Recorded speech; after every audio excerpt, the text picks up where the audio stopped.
Hello there. Come on in. It's great to have you here for another episode of The Global in the Granite State, a program of the World Affairs Council of New Hampshire.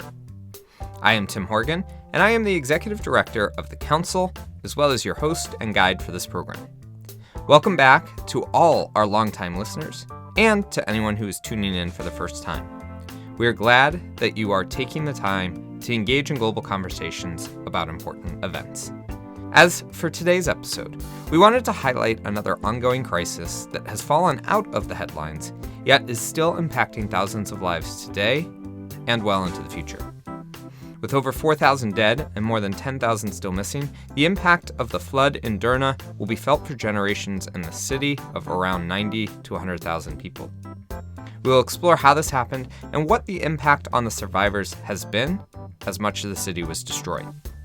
Just a quick note before we get started, the World Affairs Council of New Hampshire is a community-supported, nonprofit, nonpartisan organization, and we thank everyone, from members and donors to sponsors, for your support in making our work possible. If you can, we do hope you will show us the value you find in these conversations by donating today at wacnh.org/donate.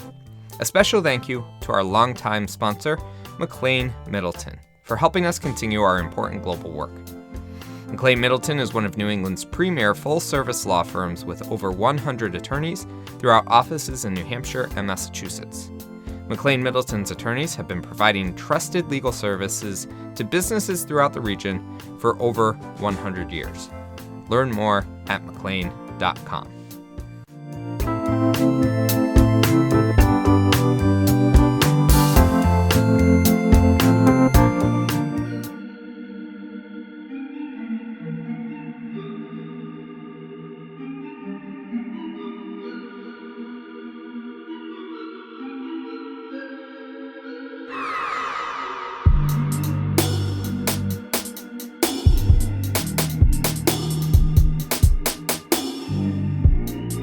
As the United States marked the 12th anniversary of the worst terror attack on U.S. soil, the city of Derna, Libya was suffering one of its most devastating natural disasters in its history.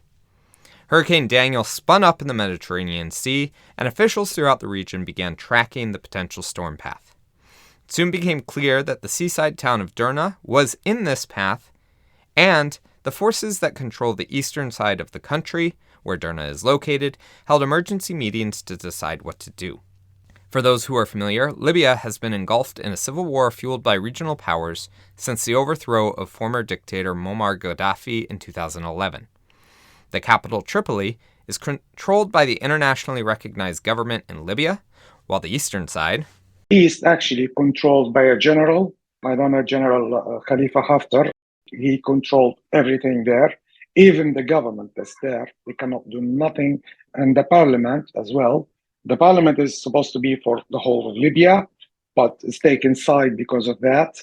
And he's controlling everything there. And he's and his sons actually controlling. We can call it as the military, Libyan military. I don't see it that way anyway. They playing with these things. The mayor of Derna is being appointed by the parliament and by the general himself. That is Akram Bannur, the General Secretary of the National Anti-Corruption Commission in Libya, and an alumnus of the International Visitor Program, having participated in a virtual exchange with New Hampshire in 2021, and then having the opportunity for an in-person exchange experience in 2022.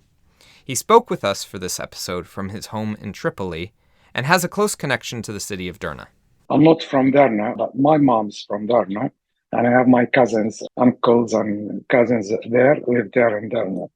And I'm from Tripoli, but my cousins and uncles, they live in Derna. I'm in contact with them almost every day since the crisis started. I'm in contact with them to see how they doing, and thank God they were away from the stream, the flood. So they live up in the mountain in Derna, an area called Fatayah, which is high up on the mountain. They survived the flood, but unfortunately they didn't survive the crisis itself. Yes, even those who did not have their homes flooded, demolished, or have immediate family members killed in this tragedy have been affected by the ongoing crisis. I say ongoing because despite the international media moving its attention elsewhere, this is not a crisis of just a massive flood and everything goes back to normal once the water recedes. While exact numbers are hard to come by, at least 16% of the city's entire population is missing or confirmed dead. That number will rise, not only as more people are identified, but as the knock-on effects of this disaster begin to take their toll. Rebuilding Derna is not the priority. The priority is the need of the people there. The people, they need shelter, they need food, they need medical care, they need a lot of things. That's before to rebuild the city. Rebuilding the city, it comes later. But now, winter is around the corner. So where those people gonna live? How they gonna live? I mean, we're talking about thousands, 50,000 or more. I'm not gonna say exact number, but the minimum is 40, 50,000. Where are they gonna live, those people? How are they gonna live? How are they gonna go through this winter? They don't have houses, they don't have nothing. I mean, when I say the flood took everything, it means took everything what they have. You know, even people who's got businesses, who's got money in the banks and all this, no banks, no businesses, no houses, no people. Gone completely. From housing to medical care to clean food and water, there are a number of issues that need to be resolved immediately for the people to simply survive in the wake of this disaster. Before we get to what is needed there, how did we get to this point in time? As I mentioned, the country of Libya has been engaged in a civil war since 2011, and Derna was especially impacted by this.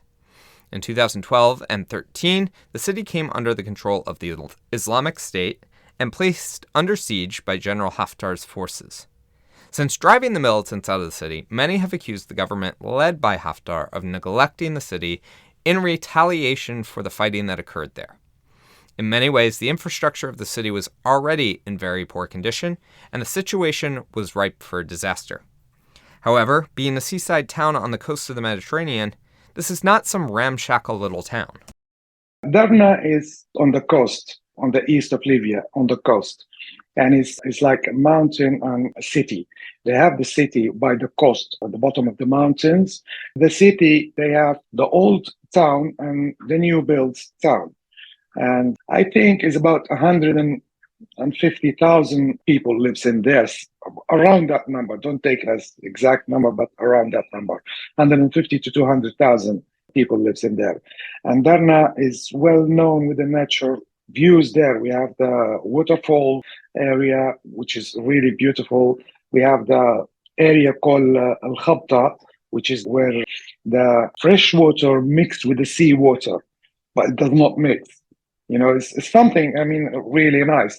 And a lot of buildings there, old buildings. And Derna is a multicultural city and is well known since the Romans. It's been built by the Romans. Some of the old cities been built by the Romans, which is unfortunately nothing left there for now after the crisis. And it's away from the capital, from Tripoli. It's about 1,350 kilometers away from Tripoli, and away from the border to Egypt is about around 400-500 kilometers. Unfortunately, now about 25% of the city has been destroyed, again changing the trajectory of the people's lives for generations. Many people probably have heard of the two dams that burst as Hurricane Daniel dropped about 4 to 7 inches of rain on the city. This might not sound like a lot, as an average thunderstorm can drop that much water in 1 hour or two.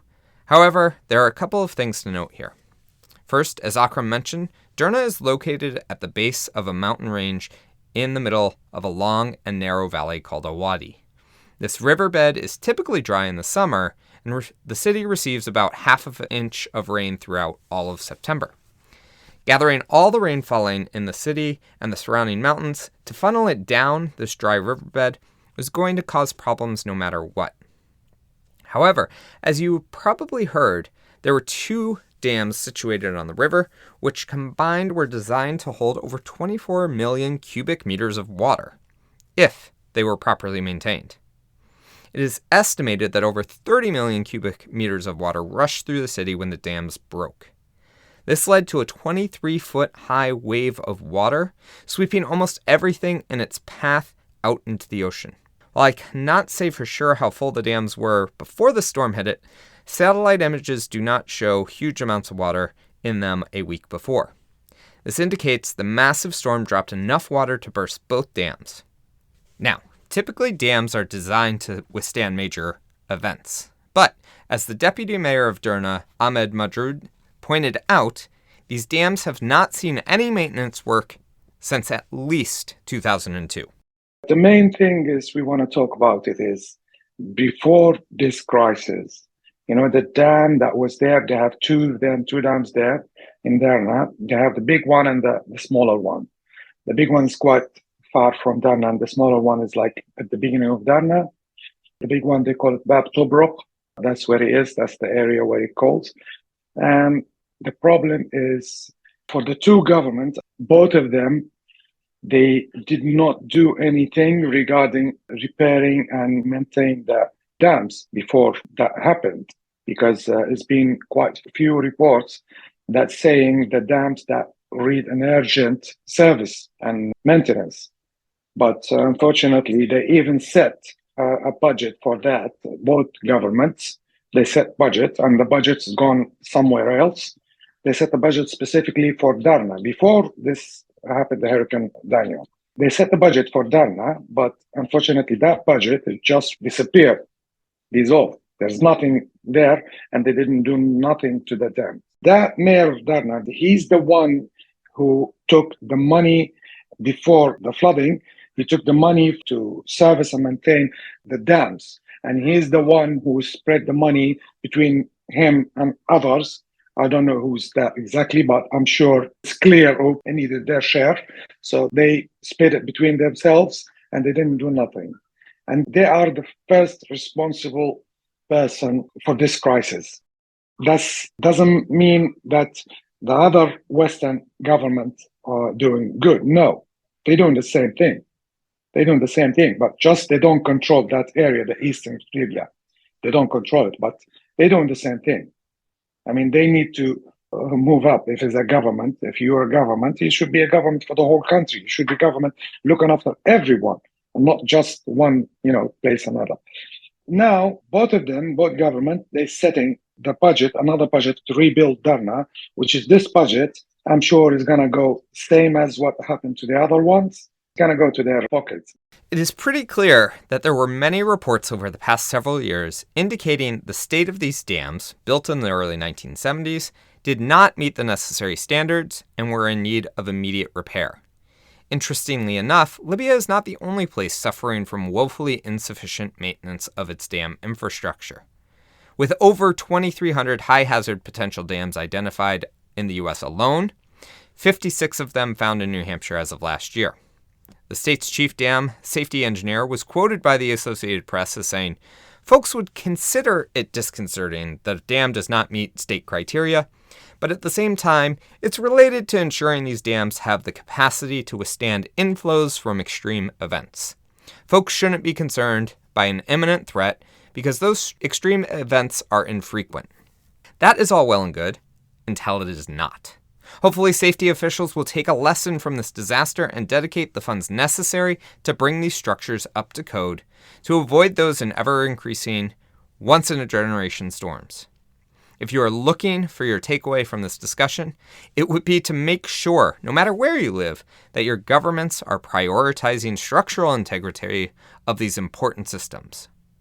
There's one other factor that should be noted in this story. Yes, as the storm headed for the Libyan coast, it was too late to do anything about the dams, but action could have been taken to prevent this from becoming a major loss of life event, and instead keeping it as a major loss of property one. This hurricane that came from Greece and went to Libya, to the sea. And the thing is, they didn't watch or oversee the outcome of these things. They didn't follow the hurricane. Where is it going to hit? You had a hurricane in California a few weeks ago, but because they follow the book, there's things that you have to do before the hurricane hits one area. First of all, should be monitoring the hurricane, the movement of it. And second, you need to evacuate people from the area that could be flooded. And instead of that, actually, just a night that the hurricane hit Derna, they said to people, you shouldn't go out of your home, which is people who lives right at the edge of the stream where the flood is and on the sea. And they moved the people from the seaside, they moved them in to where the stream, where the flood, just because they thought the hurricane's going to hit from the sea. It's something that's bigger than what they can handle. They don't have the experience of that. They cannot handle something like this. They don't know what to do. What they've done is they made things worse for people instead of saving them. And this is an important thing that has not been talked about too much, as far as I can tell. There's no weather service in Libya now due to the ongoing bifurcation of the country. The Eastern government did not know what the dangers were and sent conflicting information to the people of the city, with some being told to evacuate and others being told to stay inside their homes. If there was a proper understanding of the danger, particularly a focus on the state of the dams, then there was plenty of time to move people out of the way of the flooding, well before the dams were compromised. However, I want to be clear that this crisis did not end within the week when all the international news crews moved on to the next big international crisis. It's understandable that the media cannot cover everything and has to move on to the next story at some point, so this is not a criticism of the media here. It is a much broader issue than that, as the global society moves on from these issues quickly, as if the flood was the only problem to stem from this. Now, the survivors have to continue to struggle to live and not succumb to this health, housing, and nutritional crisis that they continue to experience. First of all, Derna has been locked down from the army, if you want to call it army. They lock down the city. They don't let no one goes in there except whoever lives there in Derna, because they don't want the news to come out. They don't want people knows what really happened. But because I have my cousins and my uncles there, I always in contact with them. I know. There, although you see that a lot of aid that went there from Libya itself and from other countries, they helped out. But until today, they need water, food, shelter, electricity. Communication is cut, no communication, no electricity. All these things, the basic thing that a human needs, they don't have. And they still calling for help to get these things. But unfortunately, the army is, as I said, is stop people from going there. Even the help, when they go halfway from Tripoli, they go into Derna, halfway, when they reach Sirte, they stop them there, they take everything from them, and then they tell them, turn around and go back. And what they take from them, God knows where it goes. Because people need it, still suffering, still asking for food, for shelter, for clean water to drink, because the water is not clean anymore there. And people still asking for water to drink. One of the families the other day, he was crying. All what he's got, a small can of condensed milk. He said, this is taking me the whole day. This is my breakfast, my lunch, my dinner. A small can of condensed milk. That's what they have. As I said, it's because it's the army closing the city. People, they cannot get what they need. Unless the aid goes straight from foreign countries, they come and they take it directly there to Derna. Then, maybe it will reach them.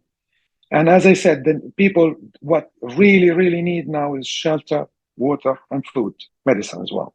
So that's the important thing for them.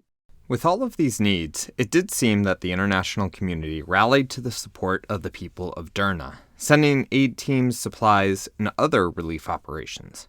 However, it seems questionable as to where all that aid ended up, as Akram points out. At the beginning, it was quite good. After the crisis happened, so after the flood, at the beginning, there was good.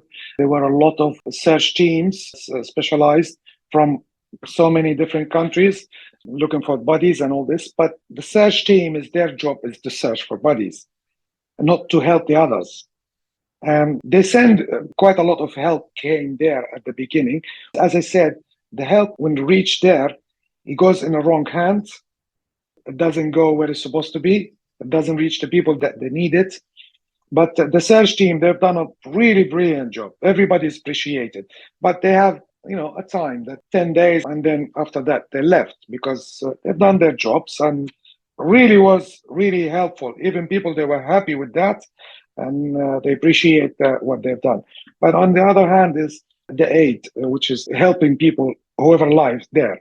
That was a little bit not appropriate what it's done. I mean, I'm sure the international, they thought that they gave what they should give.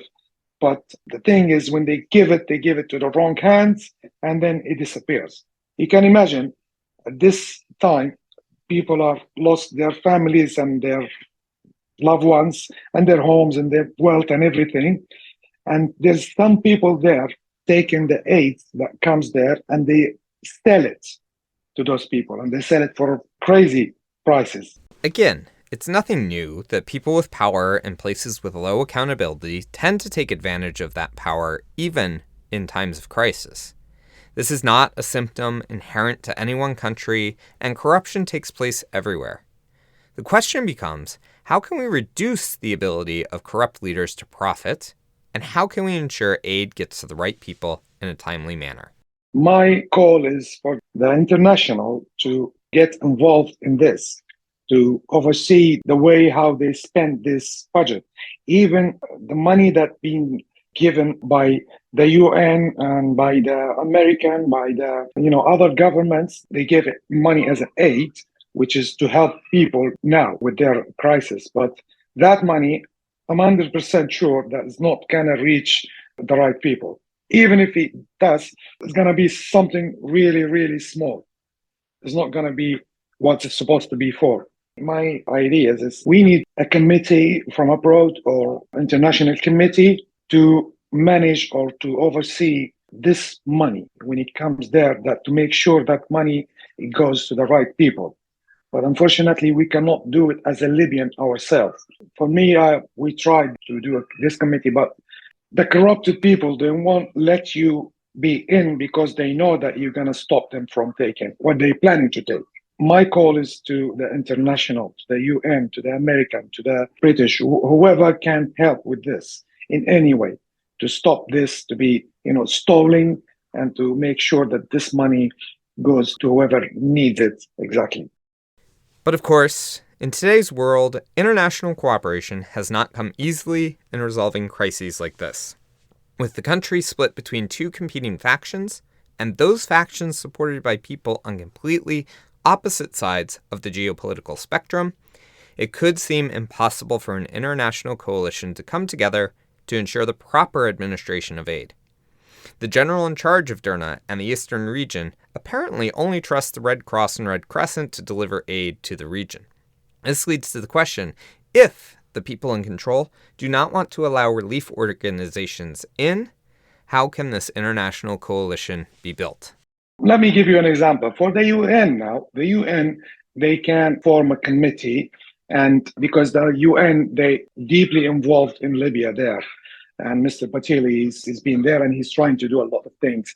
But what I suggest is like the UN, they can form a committee. The committee, we can help them to form the committee. We can advise them who can be in this committee. First of all, it needs to be with some experts from foreigners, because when the foreigner comes in, that's what I call it, the force, because there they respect and they try to be nice when they see the foreigners there. I'm sorry for am I speaking very clearly about this, but unfortunately that's how it is. That's how it plays in there. From the American side, they can do that as well. They can form a committee. They have the American aid. It can be done through that. Form a committee, and that committee will be appointed to oversee the budget that they spending on Derna's people, not to build Derna. Rebuilding is not the time for it. Now, as you know, when the bodies are being there for days and days and days, a lot of disease might come up. God forbid, a lot of disease will be coming. And if this happens, that would be another disaster worse than the first one. So what we need is someone to help us to do that, to first of all, to take the first step, which is try to find a shelter for people who lost their homes and try to clean the city properly, make sure that there's no bodies are left in there. And then we go to that next step, which is they need to rebuild the dams, because what if the hurricane comes tomorrow? what's going to happen again? It's going to do the same thing again because the dams are still knocked down. They're not good. They're not working anymore. But what if this happened? We never know. This can happen any minute, any time. So the global, the international, they need to do something regarding this, specifically this situation. And as soon as possible, as I said, winter is just around the corner and people, they're going to suffer. I mean, whoever's going to die now this winter, probably same as what the flood took. Many people may be wondering what kind of local response is happening in Libya to help the people of Derna and ask why they cannot do this alone. While this has a lot of complex answers, the biggest challenge comes from the military stopping the flow of aid and wanting to administer it all themselves. The claim is that Derna has been a hotbed of resistance from Islamic forces in the past, and the military wants to ensure weapons and supplies are not being smuggled in with the rest of the aid. However, this applies even beyond just aid, as the military is restricting access to the area by journalists and others who might be able to share out what the realities on the ground are. At the moment, if you're a local, whether it's a non-profit organization trying to help, as I said, the army is blocking everything now. They let in whoever suits them whenever they suit them. Even people inside Derna, if they come out, they have to go through a very long procedure. They make things difficult for them to come out and go back to their places. People who survived and still live there, they find it very difficult to go out of Derna to get things from somewhere and go back there. They make it very difficult for them. They make the procedure really, really difficult. Forget about if you're an organization, non-profit organization, want to help. Let's stop completely. I mean, even the journalists and from there, they cannot go there to Derna anymore. The beginning, they let them in for a while and then they stop them and then they cut off all the communication and then they put them in one place and then they send them out. So now they're completely blocking what's going on there. So, overall, it is important to remember that the massive flood in Derna was not only a crisis of the flood, but is an ongoing crisis that continues to impact the survivors of this tragedy today. In addition, the disaster and response are illuminative of the broader issues of the ongoing civil war and the challenges of doing the basic work of administering the functions of government while you are more focused on fighting your countrymen. If so much of the attention and funding is focused on the military, then important issues of governance, such as maintaining infrastructure, is impossible. While neglecting critical infrastructure is not limited to war zones or inefficient governments, it certainly does not help. In addition, there is an ongoing conversation to focus on how humanitarian aid can be administered in regions that are unstable and have high levels of corruption. While the international community needs to respect the needs and desires of local communities, supporting them in ways that are culturally sensitive, it is also important to ensure that the aid truly reaches the people in most need in a timely manner.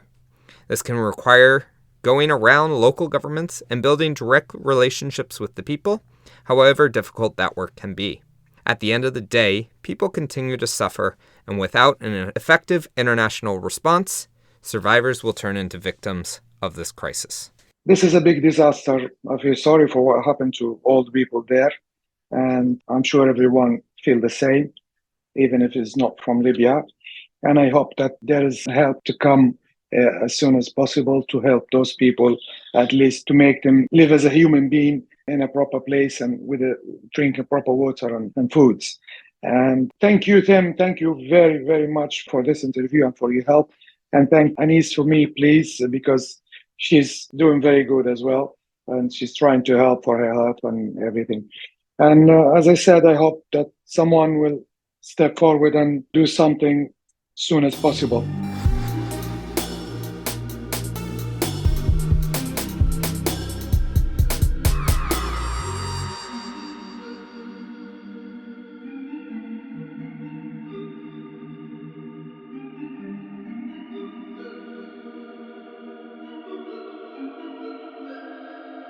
Thank you so much for listening to this month's Global in the Granite State podcast.